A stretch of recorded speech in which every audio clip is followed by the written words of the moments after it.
குத்துவிளக்கினை ஏற்றி வைத்தோம் இந்த குவலயத்தில் எம்மை யார் அறிவார். குத்துவிளக்கினை ஏற்றி வைத்தோம் இந்த குவலயத்தில் எம்மை யார் அறிவார். எத்துணை இடர்வரினும் ஏற்றிடுவோம் இனி என் துணை உலகினில் நீ அல்லவோ. எத்துணை இடர்வரினும் ஏற்றிடுவோம் இனி என் துணை உலகினில் நீ அல்லவோ. சொத்து சுகங்களும் நிலைப்பதுண்டோ இந்த மானிட ஜென்மமும் நிலைப்பதுண்டோ. சொத்து சுகங்களும் நிலைப்பதுண்டோ இந்த மானிட ஜென்மமும் நிலைப்பதுண்டோ. சுத்த புத்தியுடன் உனை தொழுதால் வாழ்வில் மெத்த பலன் வரும் உண்மையன்றோ. சுத்த புத்தியுடன் உனை தொழுதால் வாழ்வில் மெத்த பலன் வரும் உண்மையன்றோ. நித்தம் நித்தம் உனை தொழுது வந்தால் வாழ்வில் புத்தம் போது சுவை பெருகும் அன்றோ. நித்தம் நித்தம் உனை தொழுது வந்தால் வாழ்வில் புத்தம் போது சுவை பெருகும் அன்றோ. மாந்தர்கள் போற்றிடும் நாயகியே அருள் மாங்காடு வாழ்ந்திரு காமாட்சியே. மாந்தர்கள் போற்றிடும் நாயகியே அருள் மாங்காடு வாழ்ந்திரு காமாட்சியே. அம்மா சரணம் தாயே சரணம் சரணம் சரணம் தீபலக்ஷ்மி. அம்மா சரணம் தாயே சரணம் சரணம் சரணம் தீபலக்ஷ்மி. மனக்குறை தீர்த்து மங்கள வாழ்வை தந்திடுவாள் எங்கள் தீபலக்ஷ்மி. தந்திடுவாள் எங்கள் தீபலக்ஷ்மி. தந்திடுவாள் எங்கள் Deepalakshmi. Beautiful ji, very nice. Annaji இப்போ நீங்கள் ப்ரொஃபஷனல் ஐட்டல் பாடுறது. Thank you, sir. No, sir. நல்ல பாடம். Just trying.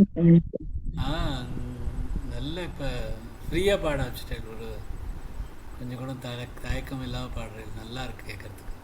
Very good. Jai Shri Krishna. 80 ஸ்லோகம் சொல்லலாம். ஓம் நமோ பகவதே वासुदेवाय धन्वन्तरे कलशहस्ताय सर्वामय विनाशाय त्रैलोक्यनाथाय धन्वन्तरि महाविष्णवे नमः।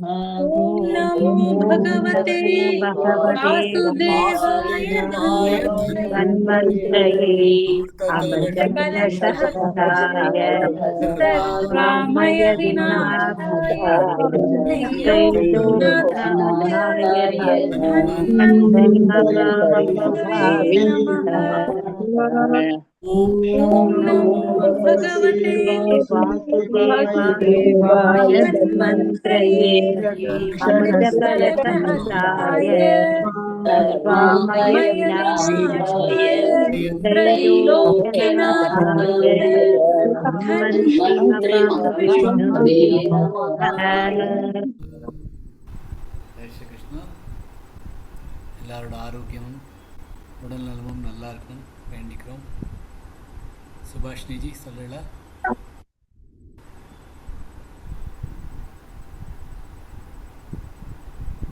जय श्री कृष्ण सर. சொல்லுங்களேன். सदाशिव समारंभां शंकराचार्य मध्यमाम् अस्मदाचार्य पर्यन्तां वन्दे गुरु परंपरां. श्रुति स्मृति पुराणानाम् आलयं करुणालयं नमामि भगवत्पादं शङ्करल्लोकशङ्करम्. Super. Very nice, very nice. Sujata ji இன்னைக்கும் இன்னைக்கு யாரு பேர் கொடுக்க விரும்புறீங்க? எனி மோர் நேம்ஸ் வர போறதா இல்ல? சுஜாதா ஜி என் பேர் ஆட் பண்ணிக்கோங்க. Subhashree G,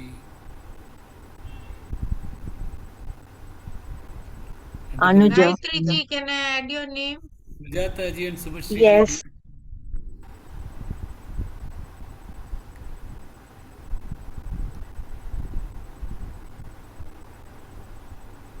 Oh nice. Gayatri ji. அப்புறம்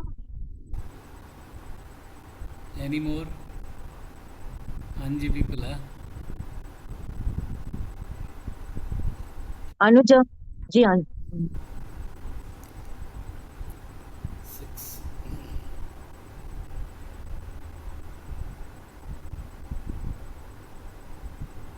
வெரி நைஸ். சார் ஸ்பின் பண்ணிட்டா. பண்ணுங்களேன்.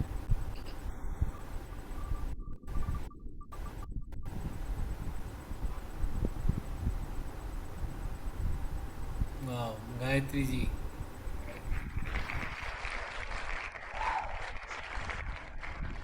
Next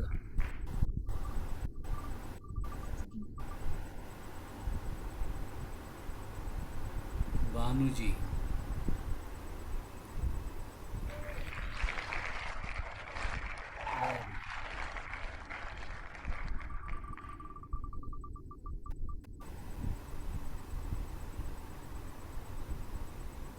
Sujata ji, very nice. Gayatri ji, Banu ji, Sujata ji, Gayatri எல்லாம் ஃபோக்கஸ் பண்ணி நல்லா சொல்லுங்க. ரொம்ப நல்லா ப்ராக்டிஸ் பண்ணி போய் தெரியும். ஸோ கொஞ்சம் நல்லா கவனிச்சுன்னு சொல்லலைன்னா நல்லாயிருக்கும் கேட்குறதுக்கு எல்லாருக்கும். So beautiful. Let start. Gayatri ji, you will start. जय श्री कृष्ण. जय श्री कृष्ण. सदाशिवसमारम्भां शङ्कराचार्यमध्यमाम् अस्मदाचार्यपर्यन्तां वन्दे गुरुपरम्पराम्. श्रुतिस्मृतिपुराणानाम् आलयं करुणालयं नमामि भगवत्पादं शङ्करल्लोकशङ्करम्. भज गोविन्दं गोविन्दं भज मूढमते. सम्प्राप्ते सन्निहिते काले नहि रक्षति डुक्रङ्करणे.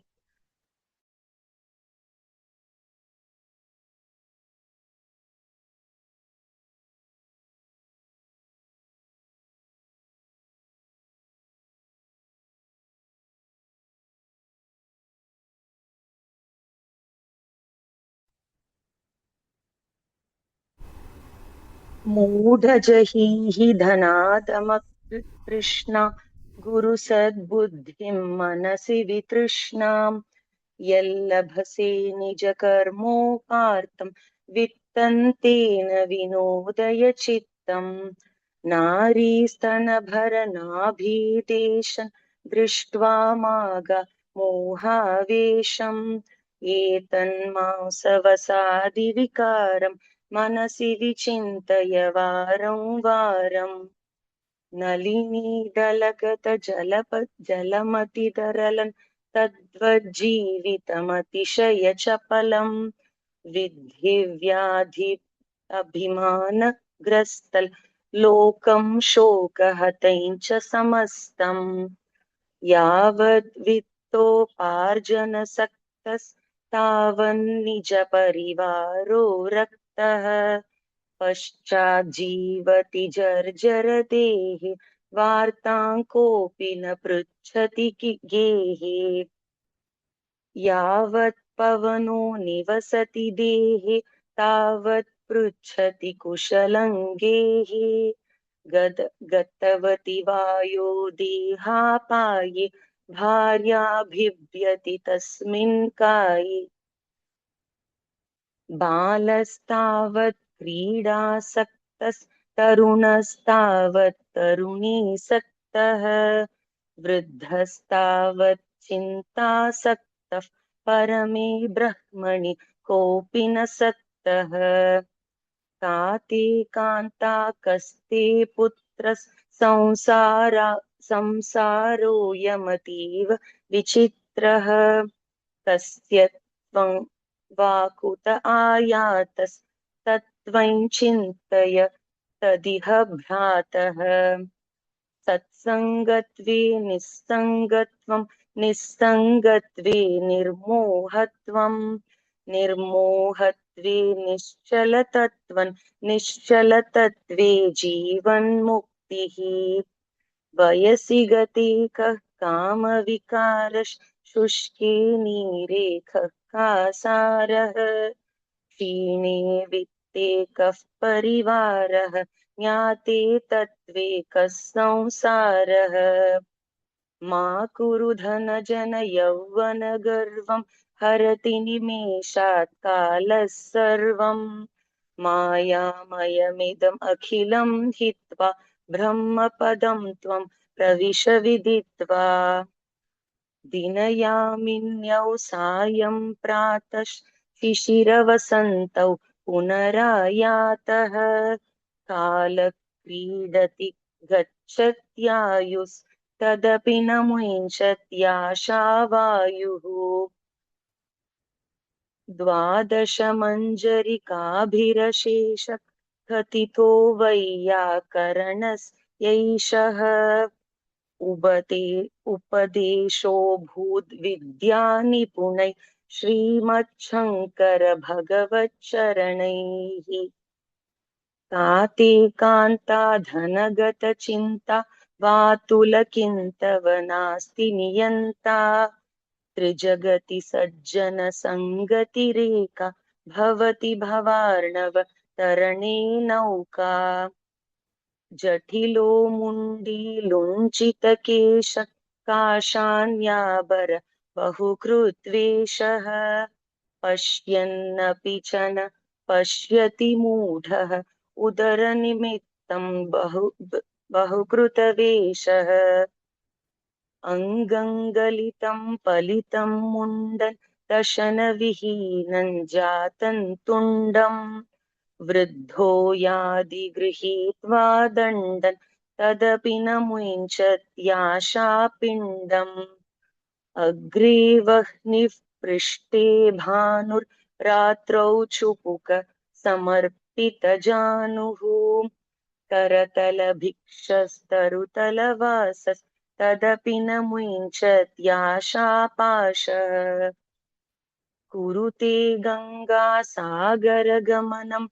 वृतपरिपालनमथवा दानं ज्ञानविहीनः सर्वमतेन भजति न मुक्तिं जन्मशतेन सुरमन्दिरतरुमूलनिवास शय्याभूतलमजिनं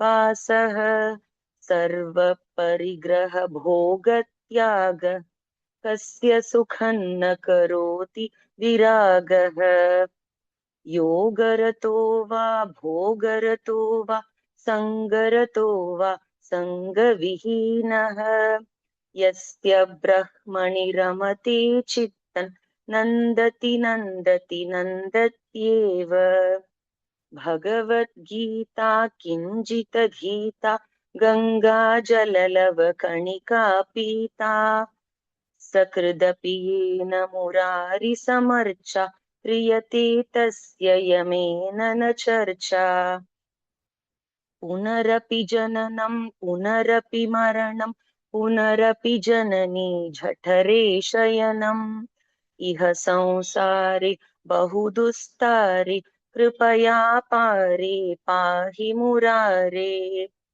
रथ्याचर्पटविरचितकन्तः पुण्यविवर्जितपन्तः योगी योगनियोजितचित्तः रमते बालोन्मत्तवदेव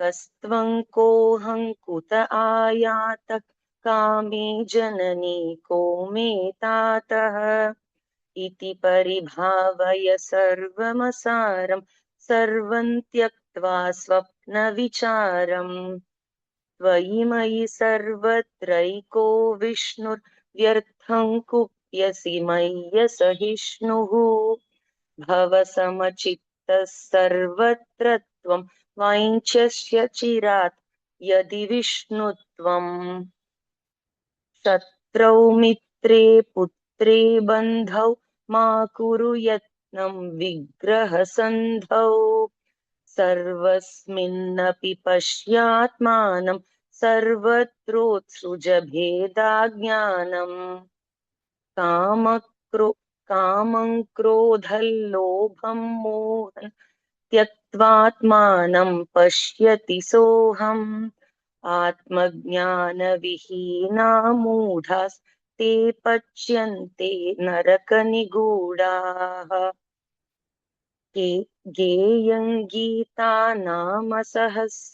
ध्येयं श्रीपतिरूपमजस्रम् नेयं सज्जनसङ्गे चित्तं देयं दीनदनाय च वित्तम् सुखतः क्रियते रामा भोगः पश्चात् धन्तशरीरे रोगः यद्यपि लोके मरणं शरणं तदपि न मुञ्चति पापाचरणम् अर्थमनर्थं भावय नित्यं नास्ति ततस्तु कलेशः सत्यम् पुत्रादपि धनभाजां भीतिः सर्वत्रैषा विहिता रीतिः प्राणायामं प्रत्याहारं नित्यानित्यविवेकविचारम्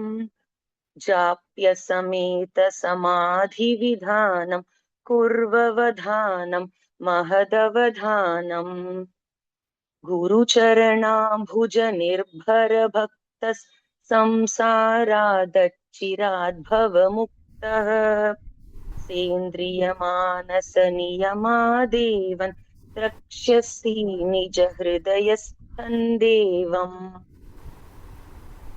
मूढः कश्चन वैयाकरणो दुःखृङ्करणाध्ययनधुरीणः श्रीमच्छङ्कर भगवच्छिष्यै बोधित आसि चोदितकरणैः इति मोहमुद्धर सम्पूर्णः जय Shri Krishna beautiful G, very very nice. ரொம்ப நல்லா இருந்தது, ரொம்ப நல்லா இருந்தது, நல்லா இருந்தது கேட்குறதுக்கு. थैंक यू ரொம்ப நயமும் பியூட்டிஃபுல்லாக இருந்தது. Very nice. ஜெய் ஸ்ரீ கிருஷ்ணா. ஜெய் ஸ்ரீ கிருஷ்ணா சொல்லலாமா சார்? மனுஜி சொல்லுங்க. सदाशिवसमारम्भां शङ्कराचार्यमध्यमाम् अस्मदाचार्यपर्यन्तां वन्दे गुरुपरम्पराम् श्रुतिस्मृतिपुराणानामालयं करुणालयं नमामि भगवत्पादं शङ्करलोकशङ्करम् भज गोविन्दं गोविन्दं भज मूढमते सम्प्राप्ते सन्निहिते काले नहि रक्षति डुक्कृङ्करणे मूढजहीहि धनागमदृष्णां कुरुपुद्बुद्धिं मनसि विदृष्णाम् यल्लभसे निजकर्मोपात्तौ वित्तन्तेन विनोदय चित्तम् नारीस्तनभरनाभिदेशन् दृष्ट्वा मागामोहावेशम् एतन्मांसवसाब्दिविकारं मनसि विचिन्तय वारम् नलिनीदलगदजलमदितरलं तत्त्वज्जीवितमतिशयचपलं विद्धिव्याद्यभिमानग्रस्तलोकं शोकहतं च समस्तम्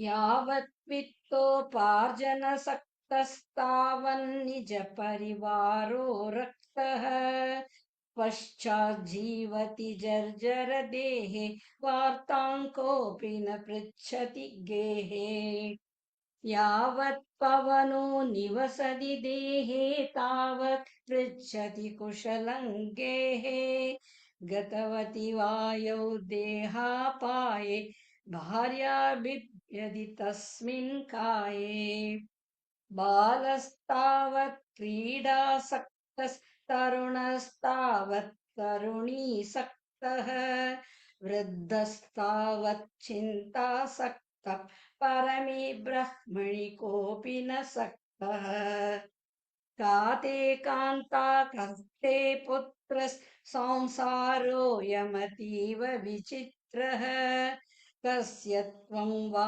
कुत आयातस्तत्त्वं चिन्तय अदः प्रादः सत्सङ्गत्वे निस्सङ्गत्वे निर्मोहत्वम् निर्मोहत्वे निश्चलतत्वे जीवन्मुक्तिः वयसि गदेह कामविकारशिष्के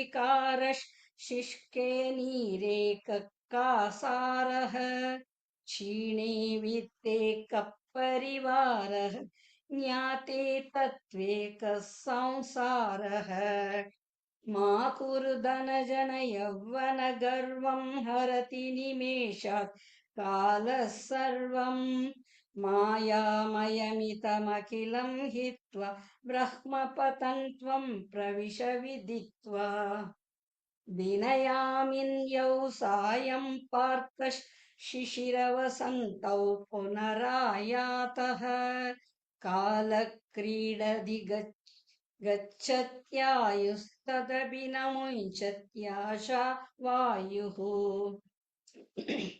द्वादशमञ्जरिकाभिरशेष गतितो वैय्यकरणैस्यैषः उपतेशो भूद्विद्यानिगुणैः श्रीमच्छङ्कर भगवच्चरणैः काते कान्ता धनगतचिन्ता वादुलकिं तव नास्ति नियन्ता त्रिजगति सज्जन सङ्गतिरेका भवति भवार्णव तरणे नौका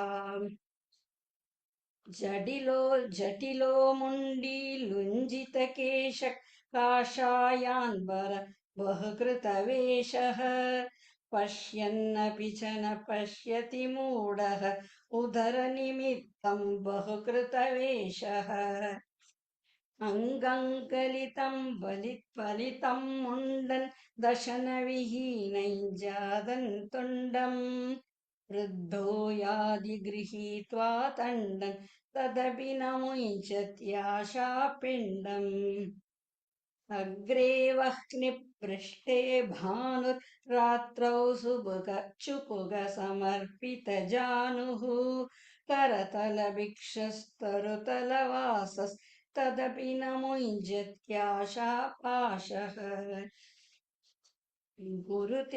कुरुते गङ्गासागरगमनौ वृदपरिपालनमतवादानम् ज्ञानविहीनः सर्वमतेन भजति न मुक्तिं जन्मशतेन सुरमन्दिरतरुमूलनिवासशय्या भूतलमजिनौ वासः सर्वपरिग्रह भोगत्याग कस्य सुखं न करोति विरागः योगरतो वा भोगरतो वा सङ्गरतो वा सङ्गविहीनः यस्य ब्रह्मणि रमते चित्तं नन्दत्येव भगवद्गीता किञ्चिदधीता गङ्गा जललवकणिका पीता सहृदभियेन मुरारिसमर्चा क्रियते तस्य यमेन न चर्चा पुनरपि जननं पुनरपि मरणं पुनरपि जननि जठरे शयनम् इह संसारे बहुदुस्तारे कृपया पारे पाहि मुरारे रत्याचर्पणविरचितकन्दः पुण्यविवर्जितपन्दः योगी योगनियोजितचित्तः रमते पालुन्मत्तवदेव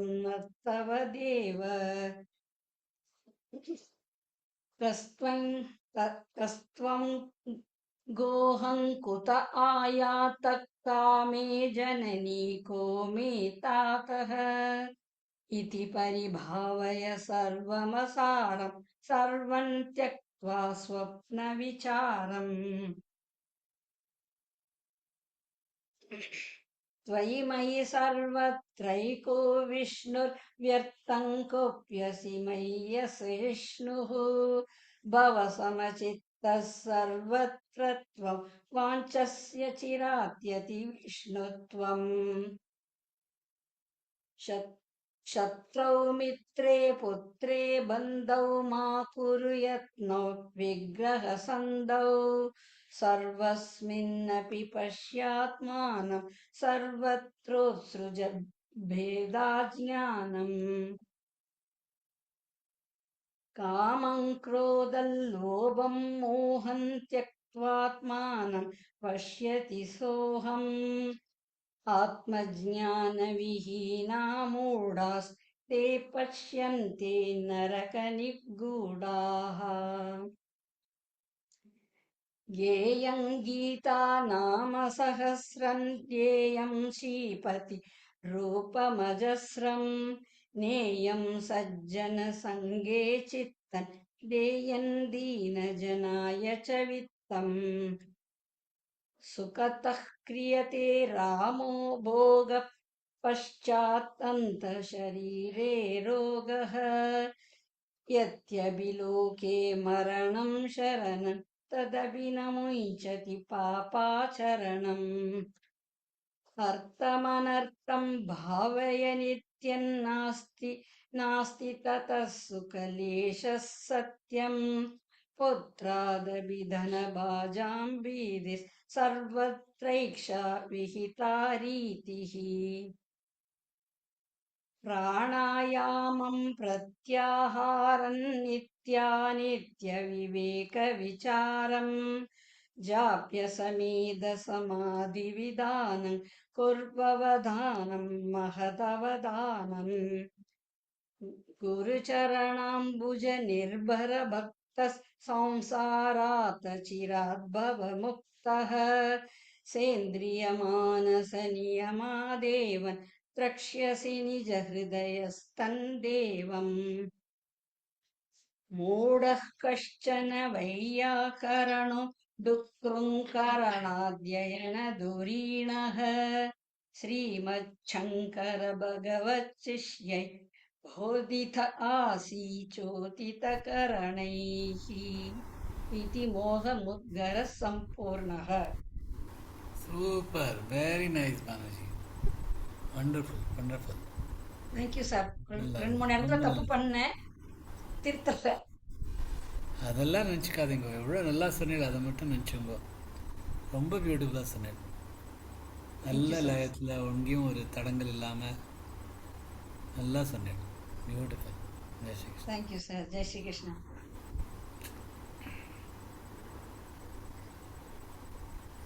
सुजाता जी.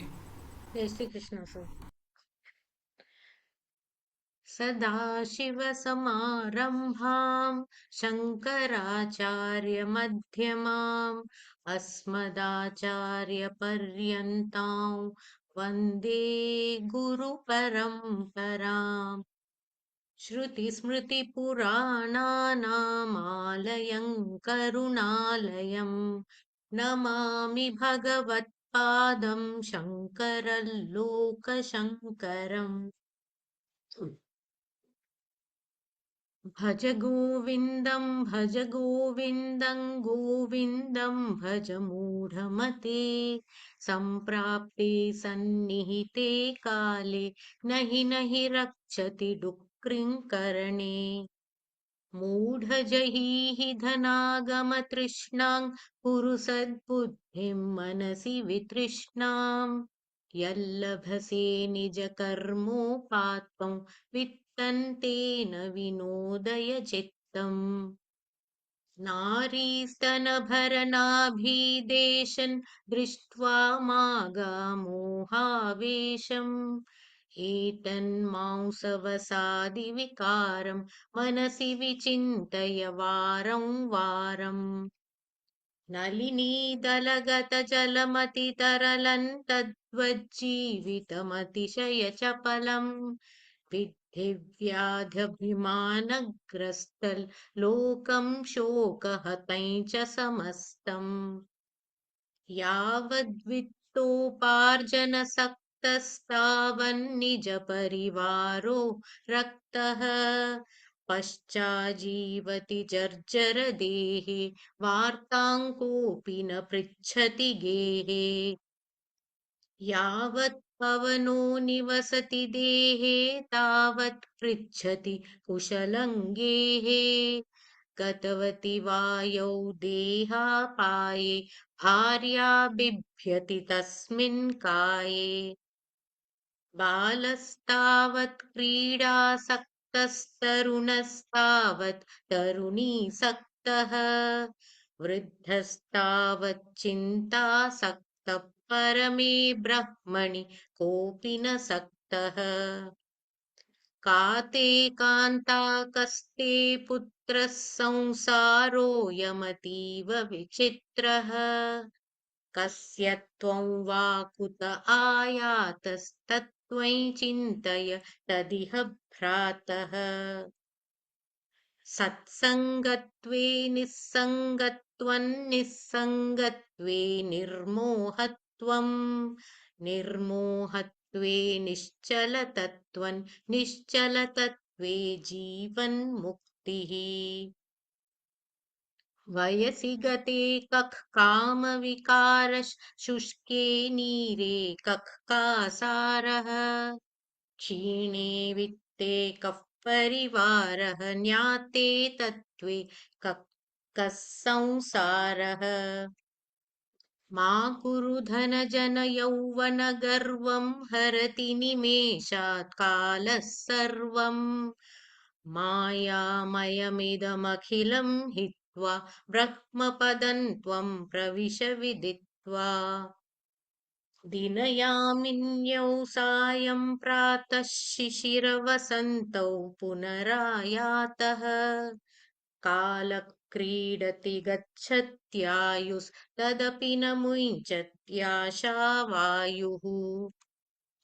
द्वादशमञ्जरिकाभिरशेषः कथितो वैयाकरणस्यैषः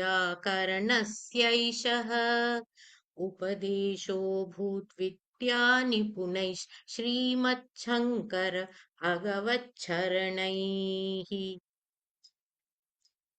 का ते कान्ता धनगतचिन्ता वातुलकिन्तव नास्ति नियन्ता त्रिजगति सज्जनसङ्गतिरेका भवति भवार्णवतरणे नौका जटिलो मुण्डीलुञ्जितकेशः काषायान्वरबहुकृतवेषः पश्यन्नपि च न पश्यति मूढः उदरनिमित्तं बहुकृतवेषः अङ्गं पलितं मुण्डन् दशनविहीनै जातं तुण्डम् वृद्धो याति गृहीत्वा दण्डन् तदपि न मुञ्चत्याशापिण्डम् अग्रे वह्निर्पृष्ठे भानुर्रात्रौ चुबुकसमर्पितजानुः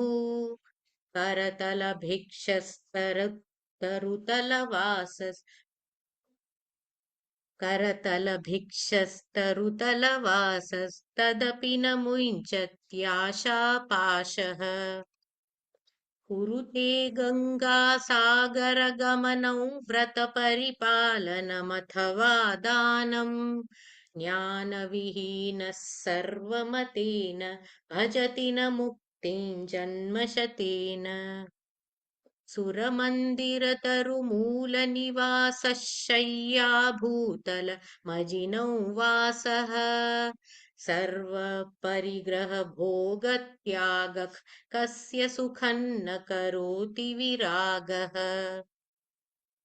योगरतो वा भोगरतो वा सङ्गरतो वा सङ्गविहीनः यस्य ब्रह्मणि रमते चित्तन् नन्दति नन्दति नन्दत्येव भगवद्गीता किञ्चिदधीता गङ्गाजललवकणिका पीता सकृदपि येन मुरारिसमर्चा क्रियते तस्य यमेन न चर्चा पुनरपि जननं पुनरपि मरणं पुनरपि जननी जठरे शयनम् इह संसारे बहुदुस्तारे कृपया पारे पाहि मुरारे रथ्याचर्पटविरचितकण्ठः पुण्या पुण्यविवर्जितपन्थः योगी योगनियोजितचित्तः रमते बालोन्मत्तवदेव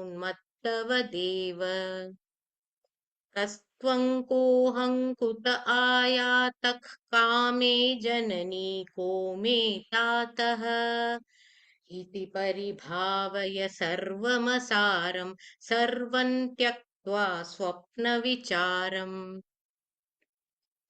त्वयि सर्वत्रैको विष्णुर्व्यर्थं कुप्यसि मय्यसहिष्णुः भवसमचित्तः सर्वत्र त्वं वाञ्छस्य चिराद्यदि विष्णुत्वम् शत्रौ मित्रे पुत्रे बन्धौ मा कुरु यत्नौ विग्रहसन्धौ सर्वस्मिन्नपि पश्यात्मानं सर्वत्रोत्सृज भेदाज्ञानम् कामं क्रोधं लोभं मोहं त्यक्त्वात्मानं पश्यति सोऽहम् आत्मज्ञानविहीना मूढास्ते पच्यन्ते नरकनिगूढाः गेयं गीता नाम सहस्रं ध्येयं श्रीपतिरूपमजस्रम् नेयं सज्जनसङ्गे चित्तं देयं दीनजनाय च वित्तम् सुखतः प्रीयते रामा भोगः पश्चादन्तशरीरे रोगः यद्यपि लोके मरणं शरणं तदपि न मुञ्चति पापाचरणम् अर्थमनर्थं भावय नित्यं नास्ति ततः सुखलेशः सत्यम् पुत्रादपि धनभाजां भीतिः सर्वत्रैषा विहिता रीतिः प्राणायामं प्रत्याहारं नित्यविवेकविचारम् जाप्यसमेतसमाधिविधानं कुर्ववदानं महदवधानम् गुरुचरणाम्बुजनिर्भरभक्तः संसारादचिराद्भवमुक्तः सेन्द्रियमानसनियमादेवन् द्रक्ष्यसि निजहृदयस्थं देवम् मूढः कश्चन वैयाकरणो दुःखृङ्करणाध्ययनधुरीणः श्रीमच्छङ्करभगवच्छिष्यैर् बोधित आसीच्छोदितकरणैः इति मोहमुद्गरः सम्पूर्णः beautiful Sujataji, very very nice. ரொம்ப நல்லா சொன்னேன். 10 நிமிஷம் தான் எடுத்தேன். Very nice. எங்கேயுமே ஒரு தட்டு தடுங்காமல் இல்லாமல் பியூட்டிஃபுல்லாக சொன்னேன். Wonderful. All three of you, Gayathriji, Banuji, Sujataji, all three very nice. Thank you, sir. Thank you, Thank sir. you, sir. Thank you, sir.